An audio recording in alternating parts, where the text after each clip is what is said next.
भगवान श्री कृष्ण जब यमुना जी के किनारे गोपियों को अकेला छोड़कर अंतर्ध्यान हो गए, तब गोपियों ने अपने प्राणों से प्यारे श्री हरि को यहाँ वहाँ हर जगह ढूंढा। फिर भी जब वे न मिले तो गोपियां उनके विरह में बहुत व्यथित हो गईं और अपने प्यारे श्री कृष्ण के दर्शन की लालसा से अपने को रोक न सकी और फूट फूट के रोने लगी। ठीक उसी समय भगवान श्री कृष्ण उन सभी गोपियों के बीच में प्रकट हो गए। एक गोपी ने भगवान के सुंदर कोमल हाथों को अपने हाथों में ले लिया और धीरे धीरे सहलाने लगी। दूसरी गोपी ने भगवान की भुजाओं को अपने कंधे पर रख लिया। एक अन्य गोपी अपने नैनों से भगवान के मुख कमल के रस का पान करने लगी।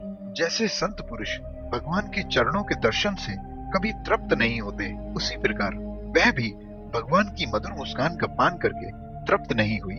एक अन्य गोपी नेत्रों के मार्ग से भगवान को अपने हृदय में ले गई और फिर उसने अपनी आंखें बंद कर ली।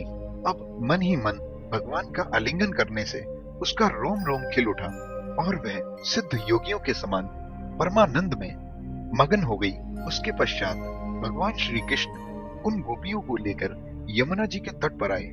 सैकड़ों गोपियों के बीच उनसे पूजित होने के कारण भगवान की शोभा देखते ही बनती थी। गोपियों ने भगवान से कहा, हे कान्हा, कुछ लोग तो ऐसे होते हैं जो प्रेम करने वालों से प्रेम करते हैं और कुछ लोग प्रेम ना करने वालों से भी प्रेम करते हैं और कुछ लोग तो दोनों से ही प्रेम नहीं करते।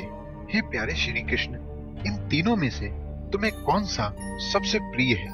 भगवान कहते हैं, मेरी प्यारी सखियों, जो प्रेम करने पर प्रेम करते हैं, ये तो स्वार्थ के लिए प्रेम की अदला बदली है। यह एक व्यापार जैसा है। ऐसे प्रेम में तो ना कोई वास्तविक लगाव है और ना ही धर्म, अर्थात ऐसा प्रेम बनावटी है, क्योंकि इसका उद्देश्य केवल अपने निजी स्वार्थों को पूरा करना है। जो लोग प्रेम ना करने वालों से भी प्रेम करते हैं, वे स्वभाव से ही करुणाशील, सज्जन और सबके हितैषी होते हैं। उनके व्यवहार में चालाकी रहित सत्य और पूर्ण धर्म भी है।